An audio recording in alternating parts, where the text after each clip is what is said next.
Hello दोस्तों, नमस्कार। मैं डॉक्टर प्रियंका पांडे, पांडे हॉस्पिटल।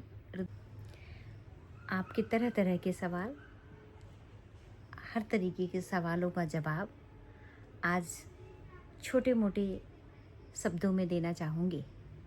तो एक सवाल तो ये है कि बहुत बहनों ने मेरी क्वेश्चन किया है कि मैम मेरी फ़र्स्ट डिलीवरी सिजेरियन है, तो क्या दूसरी नॉर्मल डिलीवरी हो जाएगी? तो मैं अपनी अनुभव ही आपको शेयर कर सकती हूँ, औरों का मुझे नहीं पता। बट मेरे अकॉर्डिंग अगर देखा जाए तो नॉर्मल डिलीवरी पॉसिबल होती है, बट उसका भी कुछ रीज़न है। किस रीज़न से पॉसिबिलिटी नहीं भी होती है, कुछ रीज़न भी है उसका भी। पहला रीज़न तो ये होता है कि फर्स्ट सी सेक्शन करने का रीज़न क्या था, पहले उस पर ध्यान दिया जाए।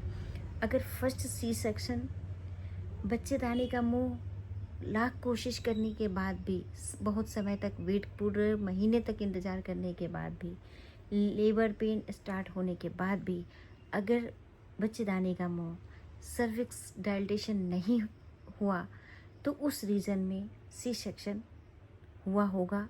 अगर फर्स्ट वाला, तो मे बी सेकंड वाला भी अगर डायलेटेशन नहीं होगा तो सी सेक्शन ही होगा।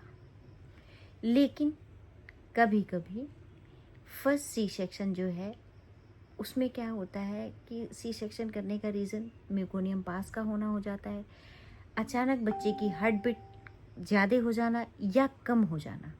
उस रीज़न से भी अगर सी सेक्शन हुआ होगा फर्स्ट वाला, तो सेकंड वाले में अगर ऐसी कोई रीज़न नहीं रही, हार्ट बीट का कोई भी प्रॉब्लम नहीं आया, मेकोनियम पास का कोई प्रॉब्लम नहीं आया, तो 100% नॉर्मल डिलीवरी हो जाती है।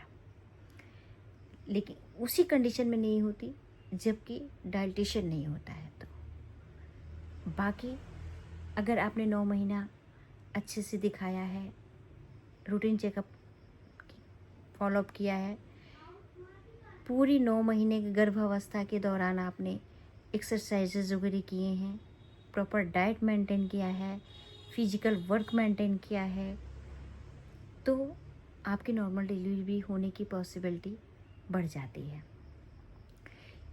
इनकेस कभी कभी क्या होता है, सर्विक्स डायलेट तो हो जाता है, नीचे से रास्ता बनना भी शुरू हो जाता है, बट कभी पेशेंट को सेल्फ पेन स्टार्ट नहीं होता है। उस कंडीशन में हम लोग क्या करते हैं, पेशेंट का पर विजाइनल चेकअप करते हैं। पर विजाइनल के अकॉर्डिंग अगर हमें लगता है कि नहीं, सर्विक्स डायलेटेशन तो हो रही है, नीचे से रास्ता, बच्चेदानी अपना रास्ता तैयार कर रही है, तो उस कंडीशन में आर्टिफिशियल पेन स्टार्ट किया जाता है। आर्टिफिशियल पेन भी उसी पेशेंट को दी जाती है जो प्रीवियस सी सेक्शन के दौरान या प्रीवियस सी सेक्शन के बाद अपना विशेष करके ध्यान रखते हैं। विशेष करके ध्यान का मतलब होता है कि कुछ पेशेंट का तो ये सोचना होता है कि 9वें से 10वें दिन स्टिचेस कट हो गए, ठीक है, ऊपर के स्टिचेस आपको दिख रहे हैं। 9वें से 10वें दिन के बाद अगर आप 10 दिन और मेडिसिन ले लेंगे कोई दिक्कत नहीं है।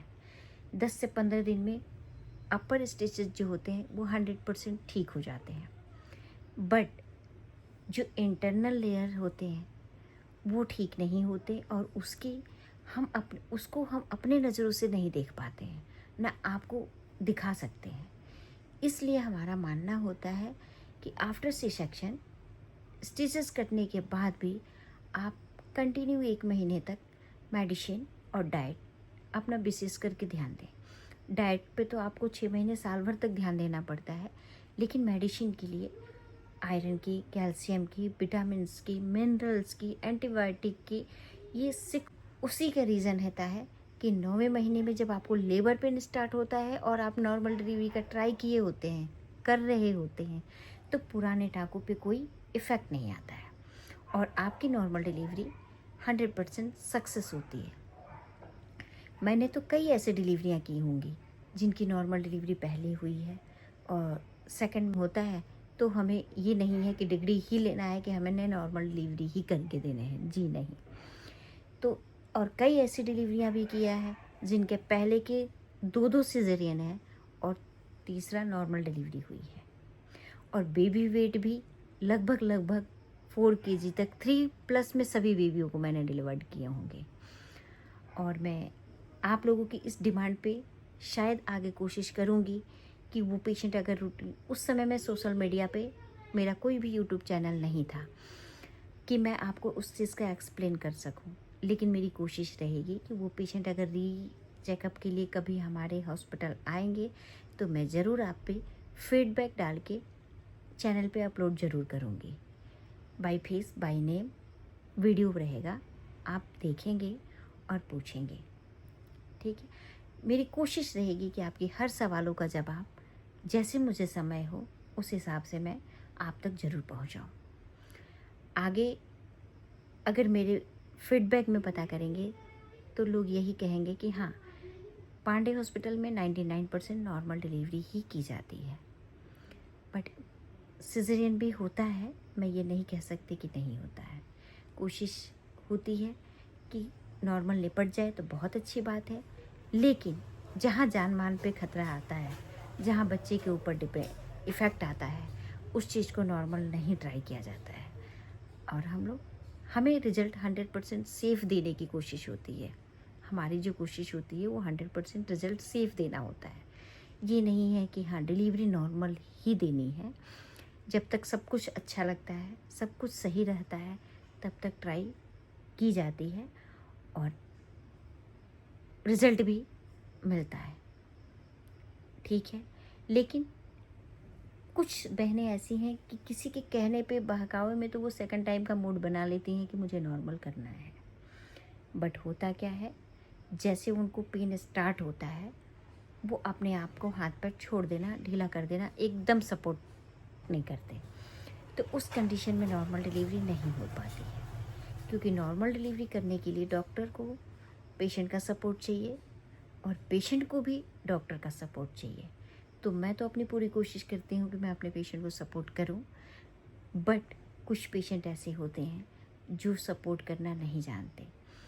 खासकर फर्स्ट ग्रेविड वाली मदर जो होती हैं, जिनका नॉर्मल डिलीवरी अगर मेरे यहाँ निपटता है, चाहे मेरे थ्रू निपटता है, तो उनका कोऑपरेशन भी, किसी किसी को तो पता ही नहीं होता कि लेबर पेन कैसे लिया जाता है। तो कुछ तो बॉडी को टच भी नहीं करने देते हैं और उनको डिलीवरी भी नॉर्मल चाहिए। तो इस कंडीशन में पॉसिबिलिटी कैसे हो सकती है, आप खुद सोच के बताइए। बट अगर मैंने किसी पेशेंट को मोटिवेट किया हो, आई एम श्योर मेरे पेशेंट, हर पेशेंट मेरा कोऑपरेट करता है मुझे, और तभी जाके मेरा रिजल्ट 99% नॉर्मल पॉसिबल हो जाता है। कुछ पेशेंट 1% ऐसे होंगे जो कोऑपरेशन नहीं करते, जो कोऑपरेट नहीं करेंगे, उन पे मैं हार मान लेती हूँ और फिर उनका सी सेक्शन करना पड़ता है। उम्मीद करती हूँ कि मेरी ये वीडियो आप लोगों को शायद अच्छी लगी होगी। बाकी के सवालों के लिए मैं फिर समय निकालूंगी उसके जवाब देने के लिए। धन्यवाद।